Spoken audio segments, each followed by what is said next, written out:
विश्व मानक दिवस पर कार्यक्रम में शामिल हुए सीएम। कार्यक्रम में मंत्री सहित सभी पदाधिकारी मौजूद।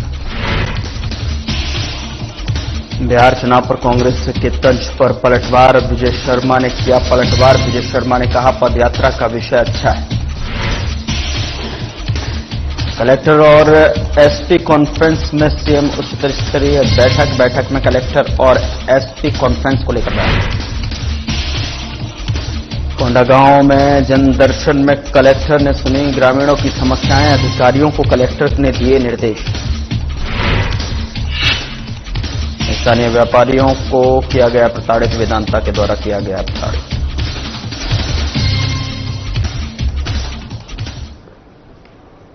नमस्कार, मैं हूं आपके साथ गौरव राजेंद्र। बुलेटिन की शुरुआत करते हैं। नरसिंहपुर के करेली थाना क्षेत्र से एक मामला सामने आया है, जहां पर 2 बच्चों की मां अपने प्रेमी शैलेंद्र शर्मा के साथ लापता हो गई, साथ ही बच्चे भी ले गई। महिला का पति जब करेली थाना इन शिकायत को लेकर पहुंचा तो उसकी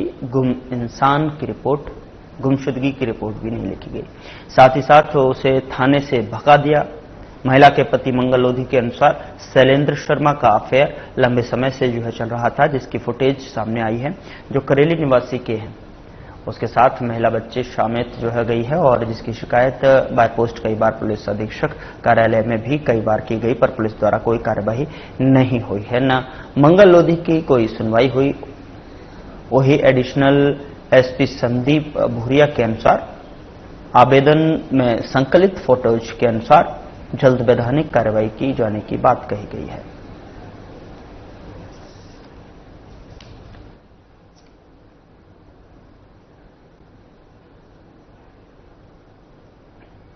मुझे थोड़ी तकलीफ हुई, करेली थाने से मुझे कोई सपोर्ट नहीं मिली, तो इसलिए मैं एसपी ऑफिस आया। किस टाइप का सपोर्ट नहीं मिला आपको? क्या मामला है? मामला ये है कि मेरी बीवी और एक पत्रकार महोदय है, उन दोनों के साथ संबंध है। तो कोई जानकारी मुझे मिली है, मुझे कोई कुछ फोटो भी मिली, वो लेकर मैं यहाँ पे आया। तो आपने नजदीकी थाने में शिकायत वगैरह दर्ज करवाई थी क्या? करवाई, लेकिन हुई नहीं। वहाँ पे क्या बोला गया? यही कि तुम सदा की दे रहा था मैं, तो नहीं ली। उन्होंने मना कर दिया शिकायत लेने से। तो इस संबंध में आप यहाँ आए एसपी महोदय के दर? किसी के लेके आया हूँ कि जिससे कि इन लोगों की कुछ हो। भारतीय मानक ब्यूरो रायपुर शाखा कार्यालय द्वारा पंडित दीनदयाल उपाध्याय ऑडिटोरियम में भव्य कार्यक्रम आयोजन किया गया, जिसमें मुख्य रूप से मुख्यमंत्री विष्णुदेव साय शामिल हुए। बता दें कि कार्यक्रम में मंत्री दयालदास बघेल सहित चैम्बर और राफा एसोसिएशन के सभी पदाधिकारी भी मौजूद रहे। वहीं सीएम साय ने अपने संबोधन के बाद सभी को अपने कार्य के प्रति सजग करते हुए शपथ भी दिलाई। साथ ही आपको बता दें कि कार्यक्रम के बाद सीएम साय ने मीडिया से चर्चा के दौरान कहा कि प्रदेशवासियों को विश्व मानक दिवस की बहुत बहुत बधाई और शुभकामनाएं। भारतीय मानक ब्यूरो का धन्यवाद करना चाहेंगे कि इस अवसर पर यहां पर मानक महोत्सव का आयोजन किया गया। बता दें कि आज के समय में गुणवत्ता का हर क्षेत्र में बहुत महत्व है और मानक ब्यूरो क्वालिटी को बढ़ावा देने का काम करती है और करीब 1200 जिलों में अपना हॉलमार्क देता है, जिससे उसकी विशेषता बढ़ती है। वहीं आज 1.5 करोड़ के इनामी नक्सली सहित 60 नक्सलियों ने आत्मसमर्पण किया है। इस मामले को लेकर मुख्यमंत्री विष्णुदेव साय ने कहा कि पूरे प्रदेश को मालूम है कि हमारे जवान नक्सलवाद के खिलाफ लड़ाई लड़ रहे हैं, लगातार सफलता मिल रही है और हमारे देश के प्रधानमंत्री और केंद्रीय गृह मंत्री का संकल्प है कि आने वाले साल में 31 मार्च 2026 तक पूरे देश में नक्सलवाद को समाप्त करना है और मुझे पूरे भरोसा है कि उनका संकल्प पूरा होगा और जो छत्तीसगढ़ के विकास में एक बहुत बड़ा बाधा था वो समाप्त होगा।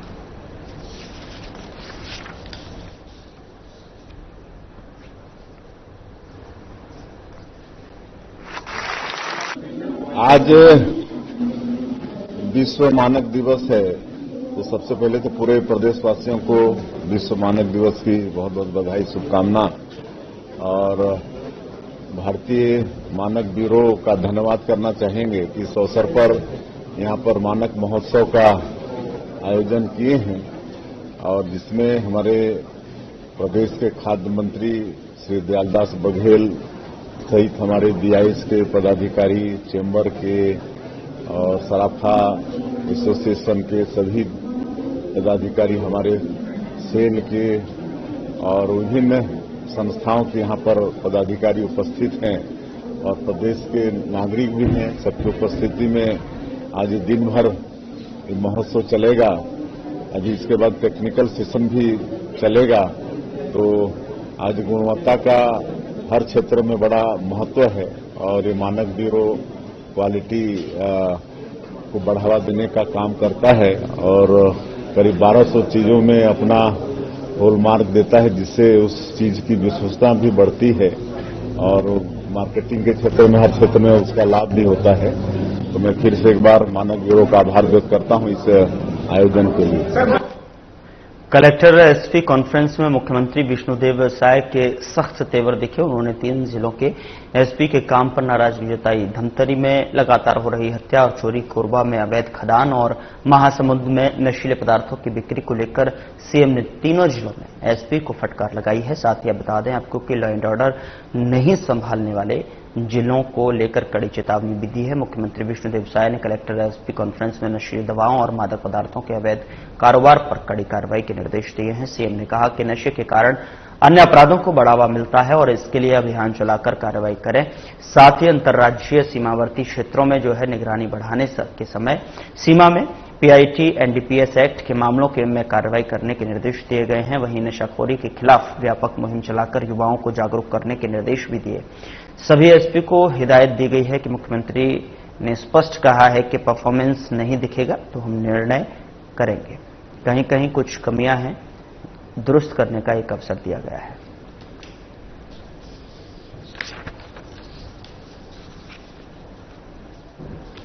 हिदायत सारे ही एसपी को दी गई है। माननीय मुख्यमंत्री जी ने तो बहुत स्पष्टता से कहा है परफॉर्मेंस नहीं दिखेगा तो हम फिर निर्णय करेंगे। तो मुख्यमंत्री जी ने कहा और एक नहीं भाई सभी से बात हुई है, सबकी समीक्षा हुई है, सबकी चर्चा हुई है। कुछ प्लस कुछ माइनस कहीं कहीं है, दुरुस्त करने का एक अंतिम अवसर दिया है। उधर बिहार चुनाव का ऐलान हो चुका है और बीजेपी को पदयात्रा कर बिहार जाने की सलाह दी है और कांग्रेस का कहना है कि बीजेपी के लोग छत्तीसगढ़ से पदयात्रा करके जाएंगे तो चुनाव में उनको ही फायदा मिलेगा। मामले पर गृह मंत्री विजय शर्मा ने पलटवार किया। उन्होंने कहा कि पदयात्रा का विषय अच्छा है, लेकिन अगर अच्छे भाव से हो तब उनके नेता ने जो पदयात्रा किया था उनका क्या परिणाम निकाला। बीजेपी के कार्यकर्ता कैसे जाएंगे इसको छोड़ दें, हम लोग पूरी जान लगाकर बिहार में जो है एनडीए और बीजेपी की जीत के लिए कोशिश करेंगे। उन्होंने कहा कि यहां पर जाकर टिकट भेजेंगे, वहां जाकर लड़ाई करेंगे। आप देख लीजिए या किस विधि से वहां जाएंगे।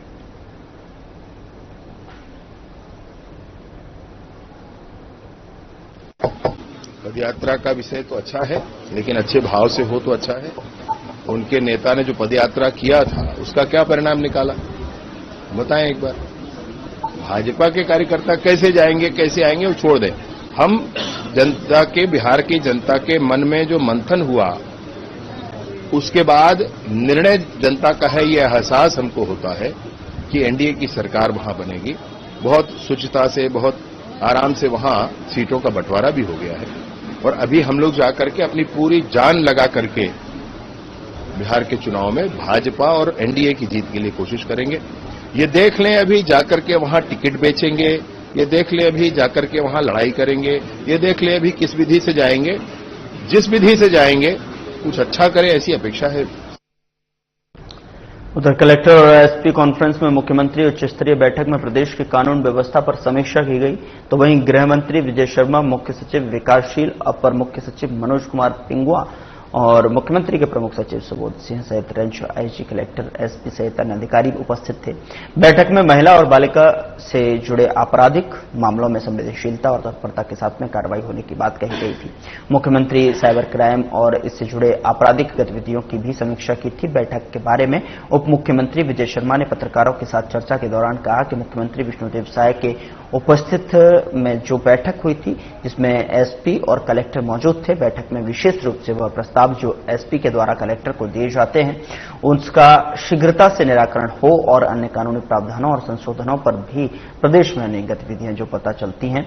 इसके अलावा अन्य विषयों पर मुख्यमंत्री ने समीक्षा की और स्पष्टता से निर्देश भी दिए।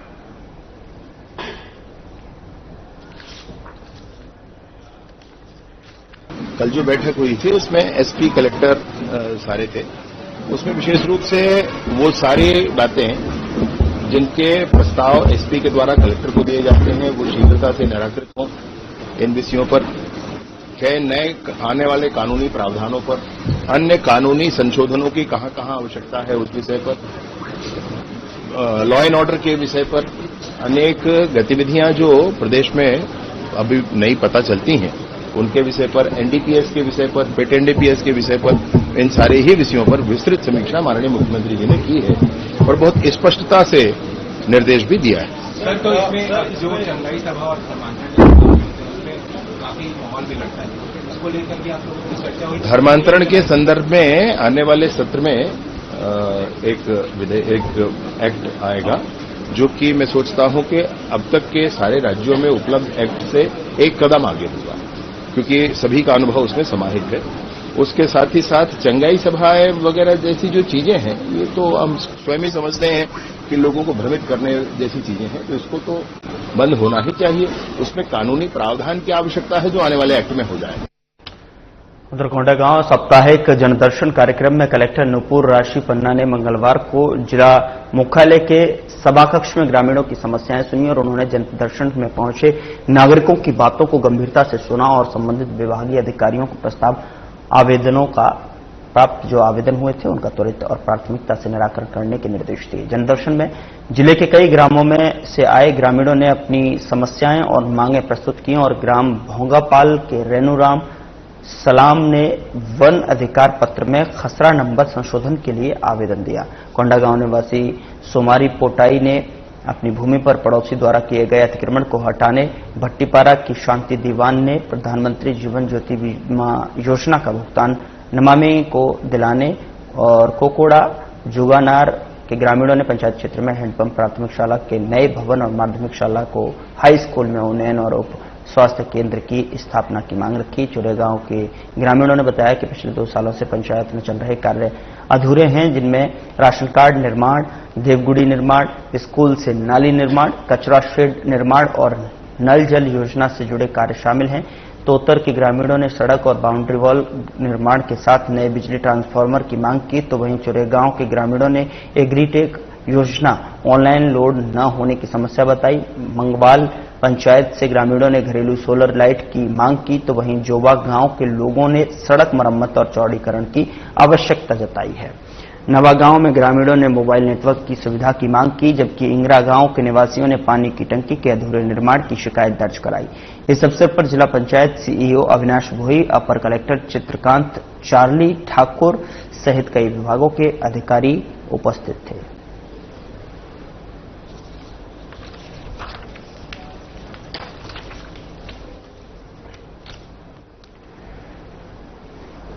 उधर नक्सलवाद को खत्म करने की कवायद में बीजेपी के पास महज 5 महीने का समय बचा हुआ है। इस बीच लगातार नक्सलियों के गिरफ्तारी भी हो रही है और कई इनामी नक्सली आत्मसमर्पण भी कर रहे हैं। तो वहीं आज पत्रकारों से चर्चा के दौरान गृह मंत्री विजय शर्मा ने पत्रकारों से को बताया कि बस्तर की जनता ने यह तय कर लिया है कि नक्सलवाद समाप्त होना चाहिए। बहुत बड़ी नक्सलियों के समूह ने भी मन बना लिया है। बता दें कि नक्सलवाद समाप्त होना चाहिए। उन्होंने कहा कि मैं आपको एक जानकारी देता हूं कि साल भर पहले एक माओवादी नक्सली महिला ने समर्पण किया था। आज उसके पति ने भी समर्पण कर मुख्यधारा को अपनाया है। आने वाले समय में जो मुख्यधारा में हैं उनका सम्मान किया जाएगा।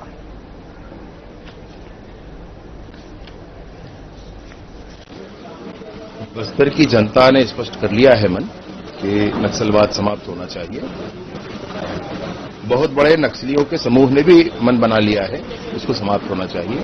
आज जब आप ये सूचना मुझे दे रहे हैं तो मैं आपको ये बता रहा हूं कि जहां साल भर पहले एक पोलित ब्यूरो मेंबर महिला ने गढ़चिरौली में समर्पण किया था, वहीं पर उसके पति ने, वह भी पोलित ब्यूरो मेंबर है, उसने भी आज मुख्यधारा को अपनाया है। हमारे बस्तर में भी बहुत सारी गतिविधियां चल रही हैं। आने वाले समय में जो मुख्यधारा में है उनका स्वागत होगा, उनके लिए पूरी व्यवस्थाएं खड़ी की जाएंगी और जो इस तरह की घटनाएं कर रहे हैं उनसे हमारे आर्म्ड फोर्सेस के जवान निपटने के लिए बिल्कुल सक्षम है और निपटा भी जाएगा। उधर कोरबा जिले के उपनगरीय क्षेत्र बालको नगर फिर बालको वेदांता के द्वारा स्थानीय व्यापारियों पर प्रताड़ना किया गया। जिस भूमि को लेकर विवाद हो रहा है, आज बालको प्रशासन के आदेश के द्वारा नगर निगम के अधिक्रमण टीम द्वारा नायब तहसीलदार के द्वारा अपने दलबल के साथ अतिक्रमण हटाने की कार्रवाई की गई, जिसमें नायब तहसीलदार से पूछा गया कि ये जमीन किसकी है। तो मीडिया से बात के दौरान बताया गया कि ये बाल की जमीन है जिसमें हमें हटाने के लिए कहा गया है। यह एक बहुत सोचनीय विषय की बालको प्रशासन के द्वारा अपने ही जमीन को खाली करवाने के लिए सरकारी अधिकारियों को साथ लेना पड़ रहा है।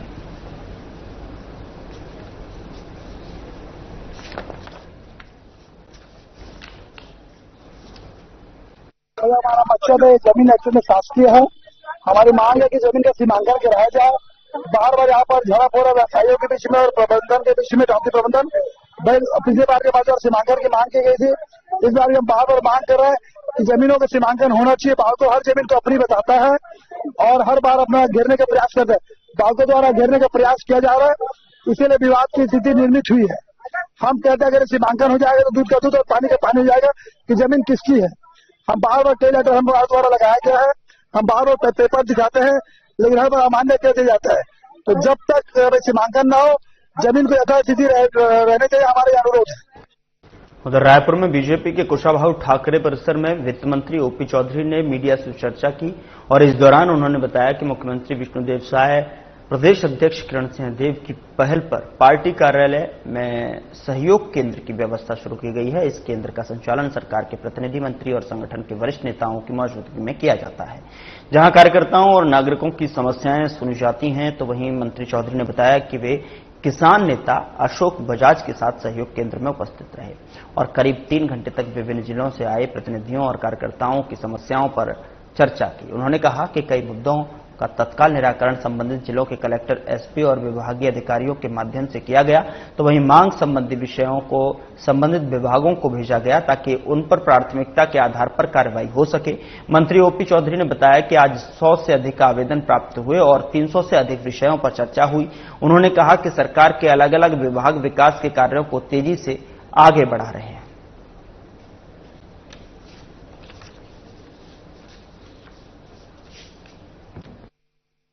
आदरणीय मुख्यमंत्री जी के और आदरणीय हमारे प्रदेश अध्यक्ष जी के पहल से सहयोग केंद्र की व्यवस्था पार्टी कार्यालय में की गई है और यह सहयोग केंद्र का जो संचालन होता है उसमें सरकार के प्रतिनिधि के रूप में एक मंत्री और हमारे संगठन के कोई न कोई वरिष्ठ पदाधिकारी साथ में बैठते हैं और प्रदेश भर के लोगों के, कार्यकर्ताओं के विषयों को सुनते हैं।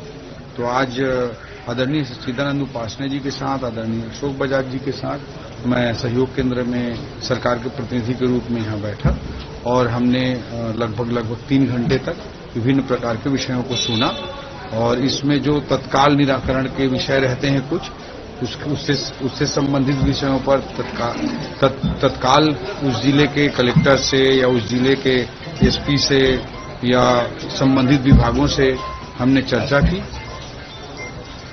मोबाइल थोड़ा वो कर लो। हमने उस पर चर्चा की और जो विषय मांग संबंधी होते हैं उन मांग संबंधी विषयों को संबंधित विभागों को भेजा गया। उसमें भी द बेस्ट पॉसिबल जो जितने रिजल्ट आ सकते हैं, बहुत सारे काम विकास के तेजी से हमारी सरकार के अलग अलग विभाग करा रहे हैं, संबंधित विभागों में भेजने का भी काम तत्काल हम करेंगे और उसमें से जो जेन्युइन और जरूरी, जो ज्यादा जरूरी रहेंगे उसको प्राथमिकता के आधार पर संबंधित विभाग सम्मिलित करेंगे। 100 से अधिक आवेदन और 300 से अधिक हमारे अलग अलग प्रकार के लोगों से आज मुलाकात हुई। आदरणीय मुख्यमंत्री जी के और आदरणीय उधर कांग्रेस के प्रदेश अध्यक्ष दीपक बैज ने पत्रकारों के साथ कई मुद्दों पर चर्चा की। मुख्यमंत्री विष्णुदेव साय की अध्यक्षता में मंत्रालय में आयोजित कलेक्टर्स कॉन्फ्रेंस 2025 में सुशासन, पारदर्शिता और जनहित के नए मानक तय किए गए। बैठक की शुरुआत निर्धारित समय से पहले हुई, जिसने पूरे प्रशासन को मुख्यमंत्री की वर्क डिसिप्लिन और परिणाम केंद्रित कार्यशैली का जो है सीधा संदेश दिया। बैठक में मुख्य सचिव, विकासशील सभी विभागीय सचिव, संभागायुक्त और कलेक्टर उपस्थित रहे। मुख्यमंत्री ने प्रारंभ से ही स्पष्ट कर दिया कि शासन की नीतियों और योजनाओं का अंतिम लाभ जनता तक समयबद्ध और पारदर्शी तरीके से पहुंचना ही सुशासन का वास्तविक अर्थ है और इस दिशा में किसी भी स्तर पर ढिलाई स्वीकार नहीं होगी। प्रदेश कांग्रेस अध्यक्ष दीपक बैज ने पत्रकारों से चर्चा करते हुए कहा कि कल मुख्यमंत्री ने कलेक्टर कॉन्फ्रेंस लिया। यह कॉन्फ्रेंस पूरी तरह से औपचारिकता मात्र साबित हुई।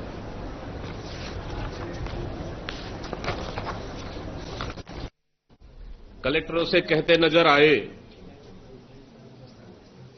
कि प्रदेश में अवैध रेत उत्खनन बंद क्यों नहीं हो रहा है। इसका मतलब जो हम लोग लगातार कहते आ रहे थे कि पूरे प्रदेश में अवैध रेत उत्खनन चल रहा है, रेत माफिया हावी है, सरकार के संरक्षण में अवैध रेत उत्खनन हो रहा है, इसको कल मुख्यमंत्री जी ने सही साबित किया है और पूरे प्रदेश में अवैध रेत उत्खनन जोरों पर चल रहा है। रेत माफिया हावी है, इसलिए कहीं पत्रकारों के साथ हमला तो कहीं तो गोलियां चल रही है, कहीं चाकू मारा जा रहा है। साथ ही मुख्यमंत्री जी कलेक्टरों से कहते रहे कि राजस्व मामलों के लंबित प्रकरण का निराकरण में चर्चा हुई, जो पूरे प्रदेश में लगभग 4 लाख से अधिक नामांकन बंटवारा, खाता दुरुस्तीकरण, फौज चढ़ाने के मामले लंबित हैं और किसान दर दर भटकने को मजबूर हो चुके हैं। और फिर से कलेक्टर लोग कहते हैं कि अभी धान खरीदी शुरू होने वाली है और कहीं भी गड़बड़ी हुआ तो कलेक्टर उसके जवाब दे हैं। हम मुख्यमंत्री जी से पूछना चाहते हैं, धान खरीदी का निर्णय सरकार का है, नीति सरकार बनाती है और बारदाने देना, परिवहन का व्यवस्था करना, मिलरों के साथ नीति बनाना, अनुबंध बनाना है तो सरकार का काम है। फिर कलेक्टरों को इस तरह से डराकर दबावपूर्व इस तरह का दबाव बनाना, मैं समझता हूं कि ये सरकार अभी से ही एक नया बहाना शुरुआत कर दी है कि किसानों को कि धान 21 कुंटल न खरीदा जाए, उसके लिए कहीं न कहीं बहाना बना रही है। सरकार ने कलेक्टर और एसपी कॉन्फ्रेंस 3 दिन का रखा था और तीसरे दिन सुशासन की समीक्षा पर चर्चा होनी थी। कल होने वाली समीक्षा को रद्द कर दिया गया है और आज कॉन्फ्रेंस का समापन भी है। कांग्रेस बता दें कि कॉन्फ्रेंस में मुख्यमंत्री ने अलग अलग विभाग की बैठक ली और वहीं मुख्यमंत्री ने सभी जिलों के कलेक्टर को सख्त निर्देश भी जारी कर दिए हैं। आपको बता दें कि इस मामले में प्रदेश कांग्रेस अध्यक्ष दीपक बैज ने कहा कि सरकार ने कलेक्टर और एसपी कॉन्फ्रेंस 3 दिन का रखा था। तीसरे दिन सुशासन की समीक्षा पर चर्चा होनी थी। पहले दिन कलेक्टर कॉन्फ्रेंस किया गया, दूसरे दिन एसपी कॉन्फ्रेंस किया गया और तीसरे दिन के सुशासन की समीक्षा को रद्द कर दिया। दरअसल विष्णु का सुशासन केवल ढोंग और कागजी जुमला है। सीएम और सरकार के साहस नहीं कि अपनी कथित सुशासन की समीक्षा कर सके। उन्हें मालूम है जब समीक्षा होगी तो भ्रष्टाचार, प्रशासनिक अराजकता, कमीशनखोरी, बिगड़ चुकी कानून व्यवस्था पर भी जो है बात हो।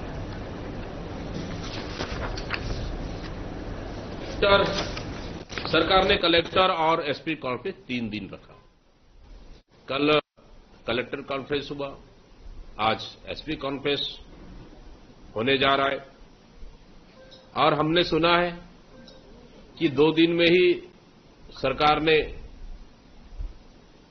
और नहीं, तीसरा दिन सरकार की सुशासन को लेकर चर्चाएं होनी थी, लेकिन दूसरे दिन में ही हमने सुना है कि ये 3 दिन का कार्यक्रम दूसरे दिन में ही समाप्त किया जा रहा है। वो क्यों? दरअसल विष्णु का सुशासन केवल एक मात्र ढोंग है। वो इसलिए क्योंकि कल अगर तीसरे दिन अगर विष्णु के सुशासन पे अगर चर्चा होती तो मैं समझता हूं कि मुख्यमंत्री और सरकार में साहस नहीं है कि अपने सुशासन पे वो चर्चा कर दे। इसलिए क्योंकि इस सरकार में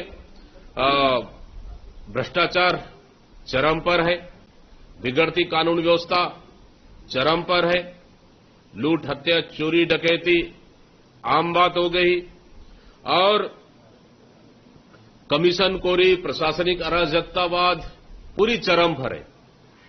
तो किस मुंह से मुख्यमंत्री जी अपनी सुशासन का ढोल पिटवाएंगे? कहीं न कहीं अपनी सुशासन का पोल न खुल जाए, इसलिए उन्होंने जो तीसरे दिन के सुशासन का समीक्षा होना था, उसको इन्होंने, कि हमने सुना है, स्थगित कर दिया है। फिलहाल बुलेटिन में इतना ही। नमस्कार।